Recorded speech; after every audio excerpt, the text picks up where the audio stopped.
ஒரு சின்ன விஷயம் நான் சொல்லிட்டு போயிடுறேன், கொஞ்சம் சைலண்ட்டாக இருங்க ப்ளீஸ். நாம் அரசியலுக்கு வந்ததுலேருந்தே நம்மளை பற்றி நிறைய சில வதந்திகள், அந்த டீம் இந்த டீம் அப்படிலாம் சொல்லிக்கிட்டு இருக்காங்க இல்லையா. ஆனால் இவர் எந்த டீமும் கிடையாது, மக்களுடைய டீம், பீப்புள்ஸ் டீம் அப்படின்னு எல்லாருக்கும் தெரிஞ்சதுக்கப்புறம் வேற என்ன அவதூறு பரப்பலாம் இவர் மேலே அப்படின்ட்டு ட்ரை பண்ணி எல்லாமே அவங்களுக்கு ஒர்க் அவுட் ஆகலை.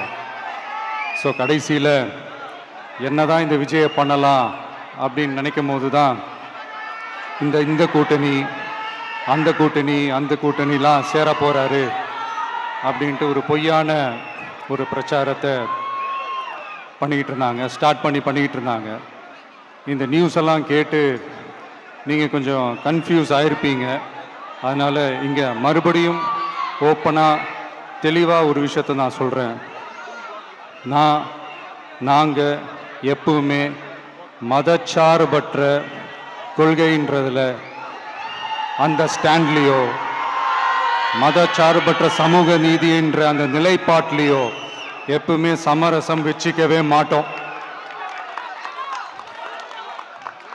நம்மளுடைய தலைமையில தான் ஆட்சி அப்படின்றதுல எப்பவுமே உறுதியாக இருக்கிறோம்.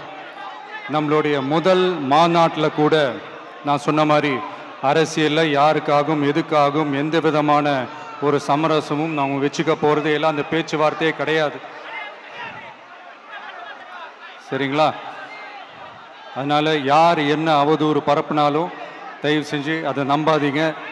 எல்லாம் வல்ல இறைவனின் அருளால் நாம் நினைச்ச டார்கெட்டை நம்மளால நிச்சயமா அடைய முடியும்.